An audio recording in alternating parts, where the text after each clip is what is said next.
one of the things we've tried to do on this programme is look at musicians in a different light and let them do some of the things that they've always wanted to do. But, however, people associate musicians with certain pieces of music and certain bands. For example, anybody who's been to a Who concert, or in fact who hasn't been to a Who concert, would expect maybe for the encore to hear My Generation or Happy Jack sung by Roger Daltrey. However, if you do go along, the chances are you'll find in the encore you'll hear Twist and Shout, the old Isley Brothers Beatles number, sung by none other than John Entwistle.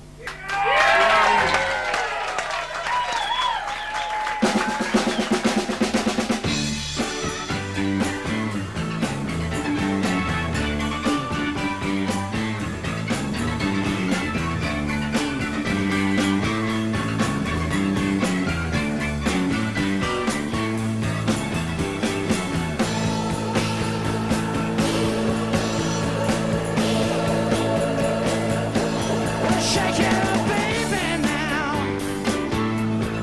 Twist and shout. Come on, come on, come on, come on, baby, now. Come on and work it all out. You know you look so good. You know you look so fine.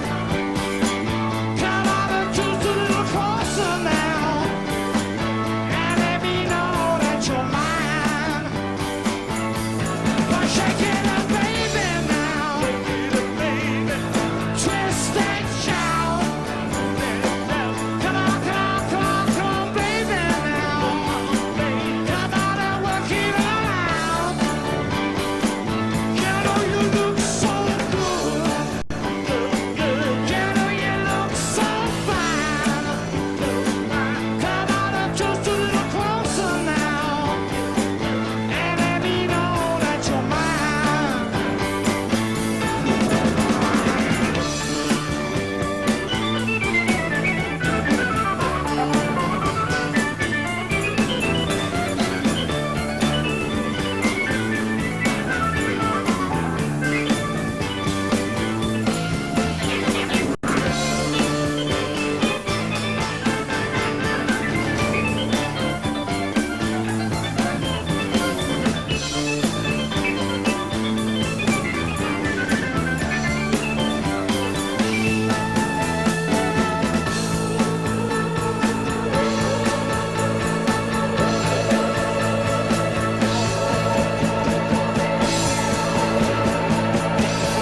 Shake it up, baby, now. Twist and shout. Come on, come on, come on, come on, baby, now. Come on and work it all out. You know you twist so good. You know you twist so fine. Come on and twist a little closer now. And let me know that you're mine. Why shake it, baby, now. Why shake it, baby, now. Why shake it, baby, now.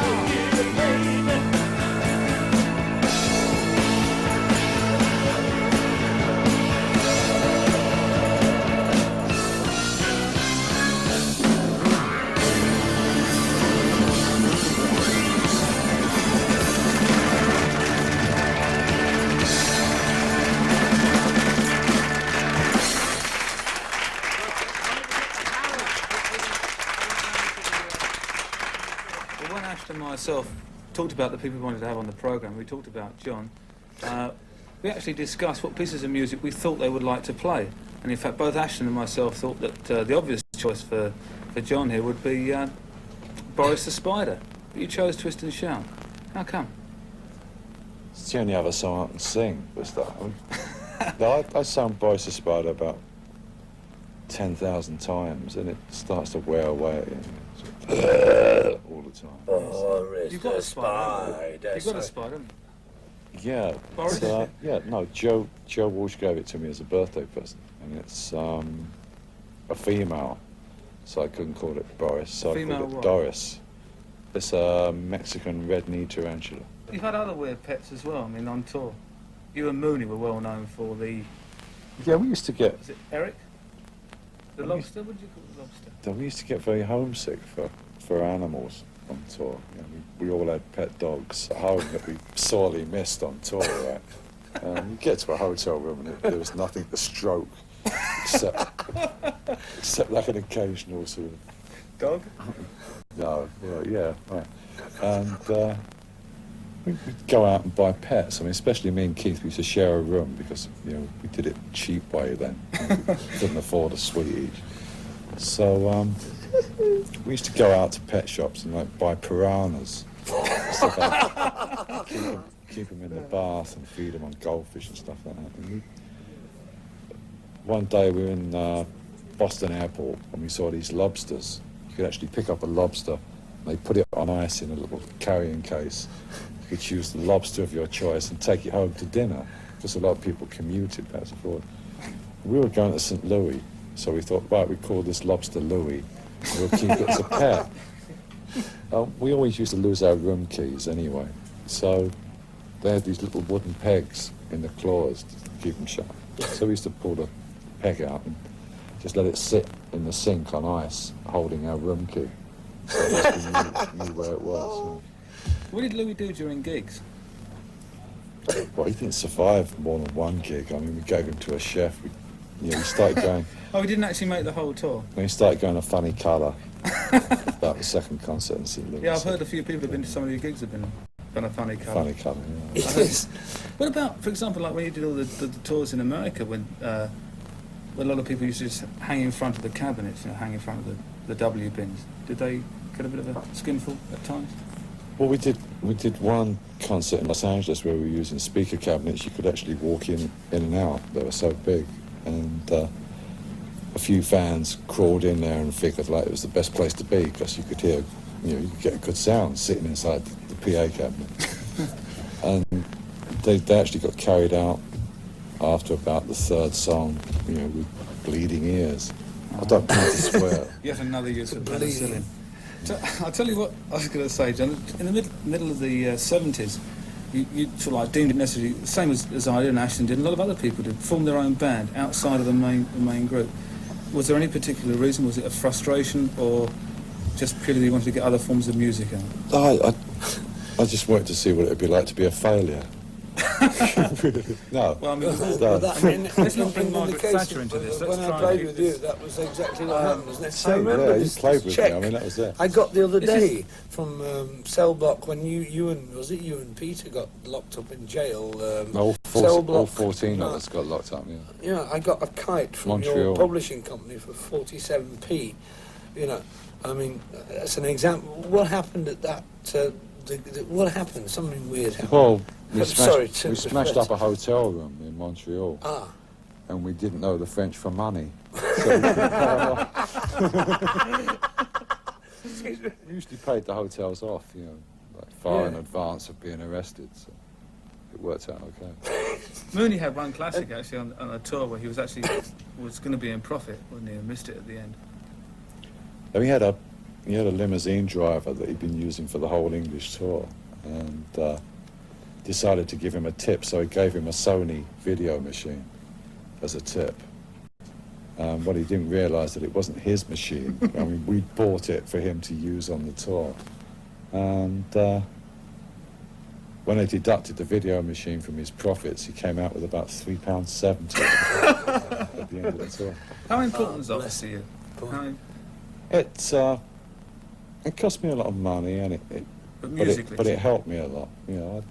It made me stand at the front of the stage instead of standing at the back in the shadows, and I learned how to control an audience and to talk to an audience, and how to sing for 2 hours instead of just playing bass. So it really did me a lot of good. On your own rehearsals for Ox, did you treat them different from Who rehearsals? I mean, were you really the front man on? Yeah, I had to pay them. I've got to ask, because it's a really Excuse me, I've got an ashtray down the bottom now. And we all, a lot of punters like ask, when I'm on the road, I'm sure they ask Ashton as well. How did you get the gig together? How do you rehearse? I mean, yes, you used to rehearse in a weird way, mostly in different, mostly in different countries. We used to rehearse. How did the Who used to rehearse? In fact, how do you rehearse? We usually rehearsed at Shepperton Film Studios, but we'd have like But you own that. a period You own of a 3 lot. days at the beginning in the first week just to rehearse how to get there and to actually sort of get there on time. And we'd turn up and we'd look at the equipment and go, ooh, and just disappear to the nearest pub. And then we'd come back the next day and we'd gradually get more and more adventurous and go towards the equipment and plug in. But it's a bit unnerving. I Did mean, you have the Who, Did you have the famous thing like with the first time you went on stage on the first day of the tour, where you suddenly realised that you wish you'd actually rehearsed one bit a little bit more, like the whole show? we used to get through like 5 days rehearsals and Roger says, it's just like we've never been off stage, right? And when we actually get to the first gig, we think, oh no. There's lots and lots of little mistakes that we made. The great thing like about Pete, for example, we hadn't toured for about 3 years after the Tommy film. And Pete used to do this thing where he'd Won't Get Forward Again, he'd like leap across the stage and land on his knees and slide in front of me. And it was very dramatic, you know. So he used to wear these knee pads. Right? And we hadn't worked for 3 years, and he did it. And he jumped up in the air, and I saw his expression on the way down. It was like, oh, and he'd forgotten to put them on, like, you know, whack. Skidding across the stage. Lots of little things like that you forget about the last tour. it's You called just show forget to business, do really, I think. Yeah. That's amazing. What about you, Ashton? What about you on the road? Well, Did I Ashton remember Gardner- working with him. Yeah. I'll never forget it. In fact, that's what caused the slight liver problem with me. That's good. And it, Finally, sort of, when you're on stage, do you find that I don't know what you're like, but when I go on, I have a bit of a mental block, and sometimes the punters can carry you through an awful lot. Now, there's 50% of if you get a good audience, they can actually make you play a lot better. What was that? I mean, for a band like the Who, that I should think must react an awful lot on the audience. Does that count for an awful lot for you? It does, yeah. I mean, to a certain extent, the audience doesn't really matter that much. It's more or less the sound of the hall, you know, whether everything's going What about, on. for example, for you? I mean, there's certain parts in the show that I think everybody waits for. I mean, whether you like it or not, you must be aware that you were the first, rock and roll bass player ever to really put a bass rock solo on record on My Generation. You do it on stage, whether you like it or not. A lot of the punters, in fact, I would go as far as to say 95% of the punters who come to a gig wait to hear that. Yeah. As much, in fact, as beyond everything else.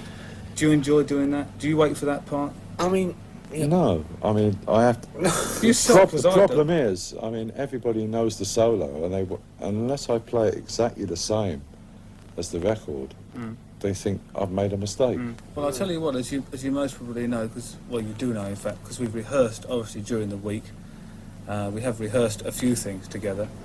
And for me, Only once. only once, but for me, Yes. the man here, the solo from My Generation, the bass solo, is incredibly important. I think it's probably one of the most important elements in rock and roll music from the 70s and 80s and to carry on from.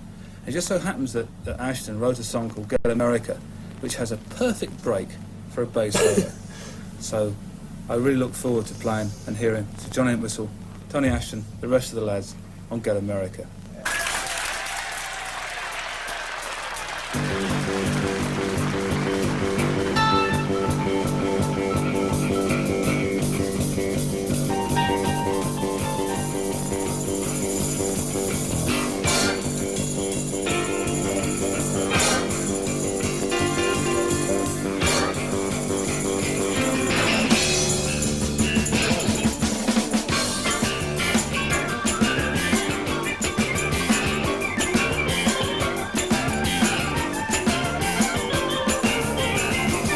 You gotta get up and get America. If you wanna see love on the sidewalk, mama, get up and realize America. If you wanna see something happen, get up and realize America. If you wanna see it real, you gotta get up and realize America. Come on, you gotta look in your head. Sidewalk driving far out, have a good day. Do I need a nickel? Do I need a dime? Do I need something for a telephone call?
you.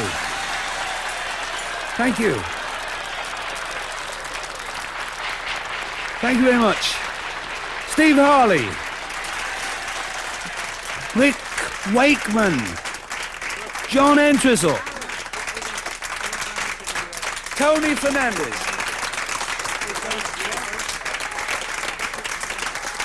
Jerome Rimson.